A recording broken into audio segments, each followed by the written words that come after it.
Hello, family, and welcome to another episode of Role Model Experts Cafe. I'm your host, Dr. L, the Parent Whisperer, and today with me, I have an amazing lady. Her name is Dena Silliman Nielson. Is that correct? That's Did I say correct. that right? Awesome, It is. perfect. Now, Dina is an amazing lady. I have had the opportunity to see her in networking sessions, and she brings a very important topic to families to be aware of. So, Dina, welcome to the show. Thank you for being here and taking the time to uh, discuss this important matter. Can you tell our audience members a little bit more about what you do and how you got involved in it? Well, I made it to law school a little bit later than some people. I graduated from law school when I was 41 years old. I thought I was going to be a Native American attorney, and I did that for a few years. But then my law partner unfortunately passed away, and I moved to Colorado and eventually opened my own firm. I had that firm for 15 years, and we focused exclusively on family law. I didn't do anything else but divorces and child custody and collect child support and that sort of thing. Right. And I felt like I was doing what I was meant to do at that point in time because um, I felt like I was really helping people get through a really tough time. And, divorces affect 50% of the marriages or more in second, it's a higher number in second and third marriages. So it's an important topic for everyone, not just the people going through the actual divorce. It affects families, it affects children. So I felt like I was doing a good thing. So now I have retired, and that didn't really work out for me because I didn't like it. I know how that goes. When we retired, my husband loved it, and I was just like miserable because I was just reading and going to garden club, working in the yard, and I thought, okay, this is not who I am. So then I wrote a book and started a coaching program now for professional women with children because that's who I was when I went through my divorce. And so I feel like I can really help those people. Right. Well, you actually just mentioned you have the experience handling it without being involved, and then you also were involved in a situation like that as well. So you've seen both sides of the the scenario. Yeah. So in your opinion, especially given the stats and everything, what are some of the things to be aware of for people who are married or contemplating separation? Well, I'm going to focus mostly on the separation agreement and the children involved because I think that for many people that's the most important part. The first thing is the parenting time schedule because that is where the children get tugged and they feel like they're in the middle of it. So you want to have a parenting time schedule that is in the best interest of your children, not necessarily in the best interest of the parent every time. It's really important that they feel that they are not necessarily a part of the divorce, okay? That they're just, but that they are getting what they need out of the situation. And that's up to the parents to make that happen. Mhm. And then one thing I've noticed a lot of times is that especially where the parenting time is not equal for each parent, the one with the lesser amount of parenting time feels like everything has to be given to that person. In other words, all the school records, the doctor records, the dentist records, the extracurricular activity information. Each parent is a parent, okay? And so you need to, whoever that is, both parents need to obtain that information for themselves so that doesn't become an issue between them. Because I've had that case where that was the issue. And then each parent, I believe, should encourage parenting time with the other parent. Now, I'd say 99% of the cases that I dealt with, both parents were able and competent to be a parent. Okay. Now, I know that there are situations, I had those cases too, where one parent had to be restrained and couldn't see the kids and whatever. But that's not the norm. And so I would say that you need to be encouraging, not just dropping off or picking up but encouraging that parenting time with the other parent. That way, the child doesn't feel guilty about leaving you and doesn't feel that they've done something wrong. Okay. Right. So, and it doesn't matter what age, if if they're living at home, they need to be encouraged to see the other parent. Right. So those are just some of the things that I ran into when I was practicing, and I see now, especially with professionals and people that work. They're in a rush. They want to get their kid over to the other parent, but they don't want to make a big deal about it. Just do it, And I guess that's one way to handle it. But the better way is to say, oh, you're going to go see your dad this weekend. How fun. I bet he's got a lot of stuff planned. And, be encouraging, be excited about it. And that way the child will be excited about it. Because you don't want to get to the drop off or the pickup and have a meltdown. And I've had those cases and I've seen that happen. So you want to avoid that if you can. Got it. Well, that's a completely different focus on how to approach this difficult subject, basically. So that's really insightful as to how to go about doing this in a way that you impact the things that are closest to you the least, basically, in the process. Very cool. Now, you also mentioned something about the age, regardless of the age of the children. What are some of the differences that you have seen, whether the kids are grown up versus small kids and things like that? When you divorce and your children are very young, you need a different parenting plan than when you divorce and your children are, older teenagers, let's say. Because a 3-year-old cannot be apart from their primary caregiver for a week at a time. That would be detrimental for a 3-year-old. Whereas a 17-year-old probably wants a week on, week off schedule. And that probably works well. In fact, I've had older teenagers tell me that they want to be 2 weeks on and 2 weeks off. Parents can't tolerate that.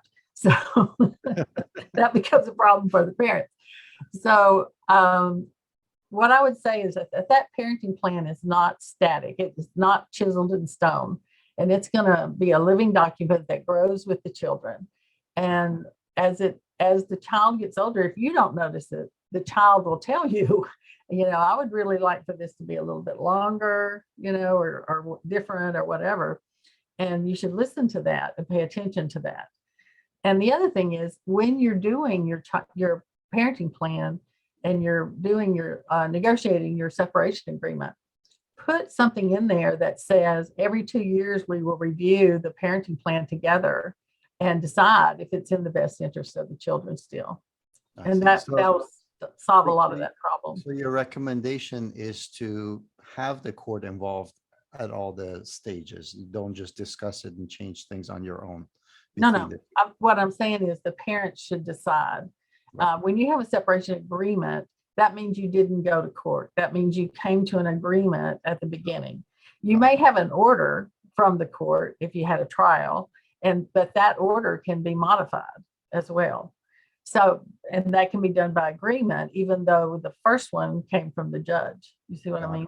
So it can be done by the parties at every step. And that's what I always recommend. If you can get an agreement, do that, because otherwise you're going to see a judge for 2 hours. They're going to make life-altering decisions that may adversely affect your family, and you don't want that. You want to make the decisions yourself. Right. Okay.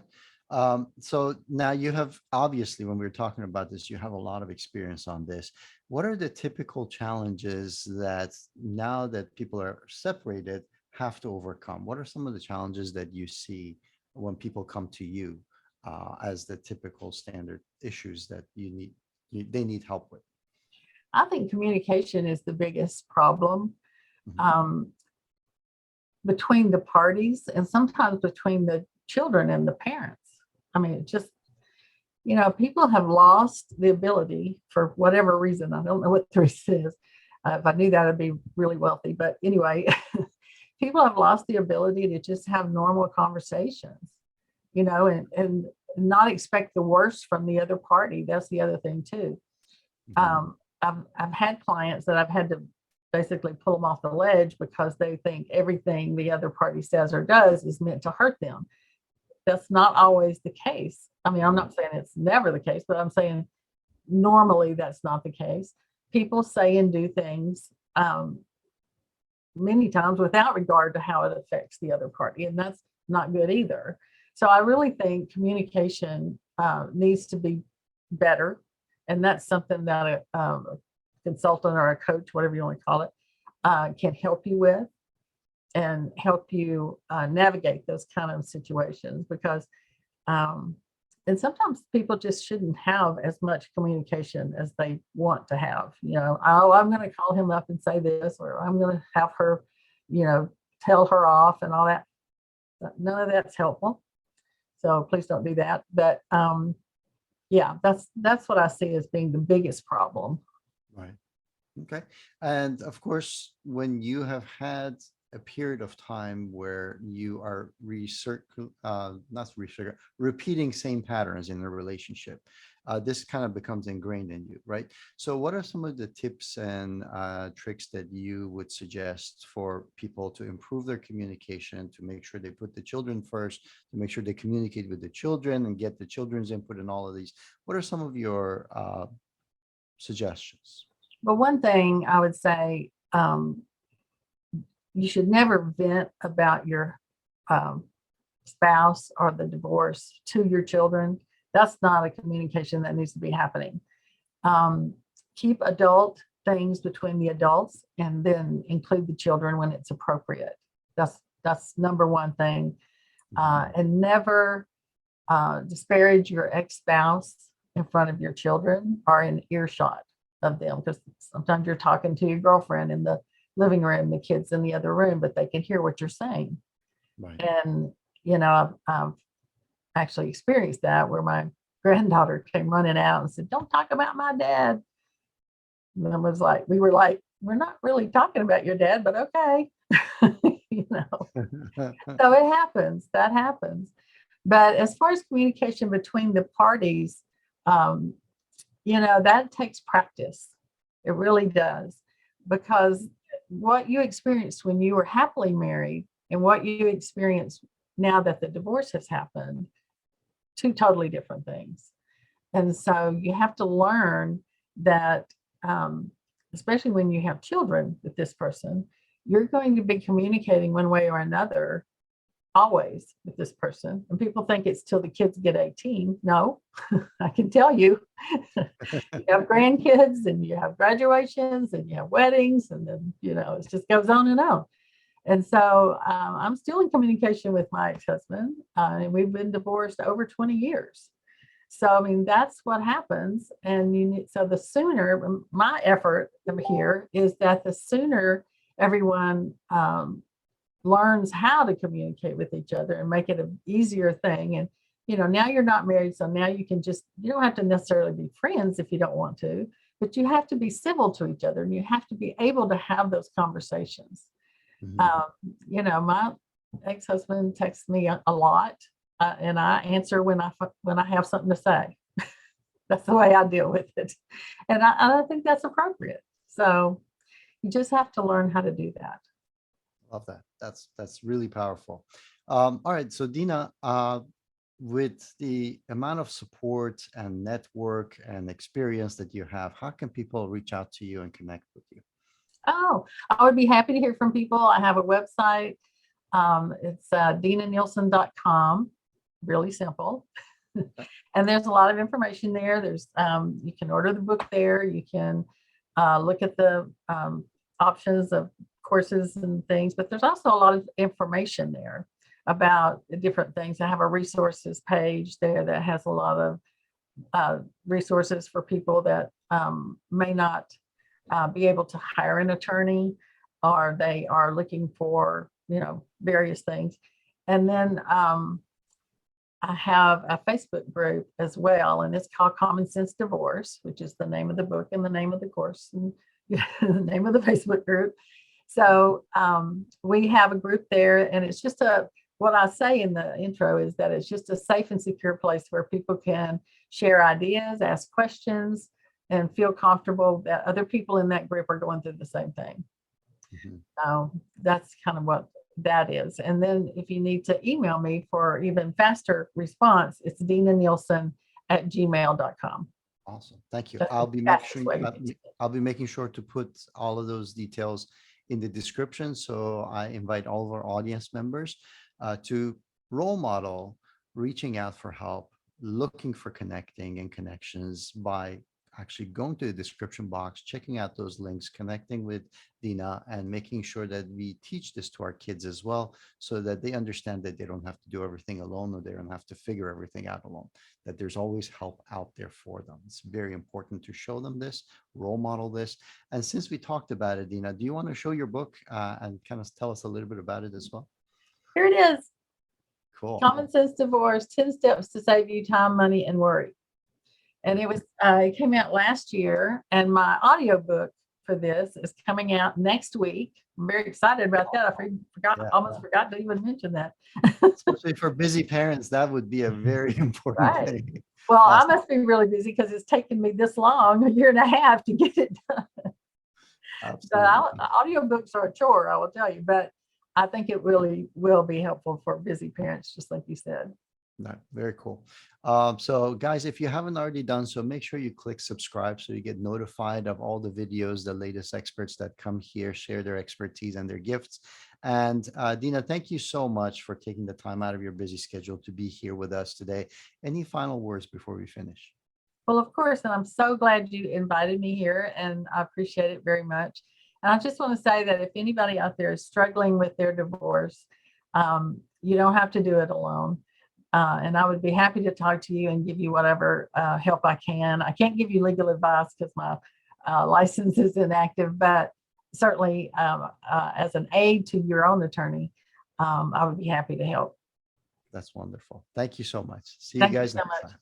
Cheers.